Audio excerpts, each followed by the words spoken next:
Salut, c'est Guillaume. Je vous propose de découvrir un extrait du prochain épisode de Course épique. Course épique, c'est chaque semaine un invité, une course, une histoire hors du commun. Je vous donne rendez-vous tous les mercredis pour découvrir un nouvel épisode et vivre une grande et belle histoire de course. Mais avant ça, place à un extrait de notre prochain épisode.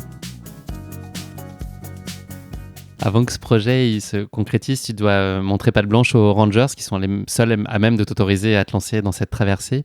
Le moins qu'on puisse dire, c'est qu'il n'a pas été facile de les convaincre de te laisser y aller.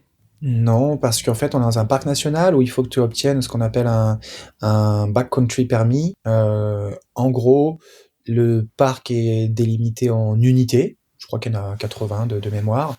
Et ces unités, il peut y avoir que une ou deux personnes qui dorment dans ces unités. Bon, le parc, c'est la taille de la Suisse. Donc, il faut imaginer que voilà, c'est des très très grandes unités. Enfin, c'est immense, quoi. Et il y a des unités, en fait, comme on est au mois de septembre, qui sont absolument fermées. Parce qu'au mois de septembre, il reste que quelques jours avant l'hibernation des grizzlies. Et ben, il faut qu'ils mangent pour grossir, pour prendre de la force, pour passer l'hiver. Et donc, ils mangent tout ce qu'ils peuvent trouver, quoi. En l'occurrence, un petit Un aventurier Frenchie qui porte des qui... merelles. Et voilà, un sac à dos de kayak, ça pourrait être aussi pas mal à manger, quoi. Et donc j'arrive et je leur explique mon projet de traverser tout le parc en étant le long des vallées des rivières et d'aller jusqu'au bout. Et ils me disent, en fait, le problème, c'est que il y a des zones que j'ai pas le droit, où j'ai pas le droit de bivouaquer, il y a des zones où j'ai pas le droit de passer parce qu'il y a trop de grizzlies. Et du coup, c'est voilà, c'est compliqué. Et donc du coup, je passe toute la matinée, voire l'après-midi, à essayer de négocier avec eux. Et ils me disent non, non, non, mais on peut pas, on n'a pas le droit, nanana.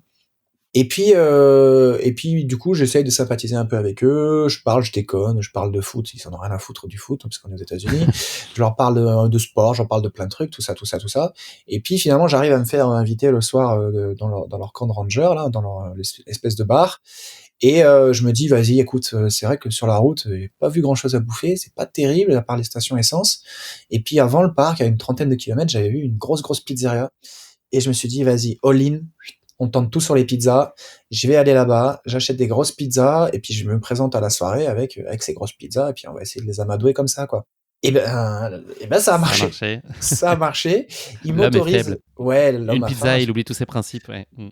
Et du coup, j'arrive à avoir l'autorisation de traverser ces endroits, pas d'y bivouaquer, mais de traverser ces endroits. Et voilà. Donc du coup, l'aventure peut partir. Par contre, il y a le petit passage beaucoup moins cool où il m'amène dans une salle et il me demande de me déshabiller. Attention, non, calme-toi. Juste pour me prendre en photo entièrement, en fait, les sous-vêtements que je porte, les chaussettes, et ensuite je remets les autres vêtements et ils me prennent en fait sous tous les angles, sur tous les vêtements que j'ai pour l'expé.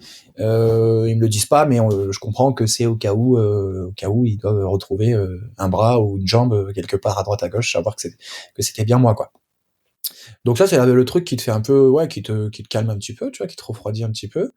Et puis après, t'as toute une espèce de formation, au fait, où on te dit comment réagir face aux grizzlies, face aux ours noirs, face aux ours bruns. C'est quoi les principaux enseignements que tu retiens de ce qui te donne là, c'est quoi le guide de survie en 3-4 leçons? C'est les Trois, grands quatre principes à leçons. respecter?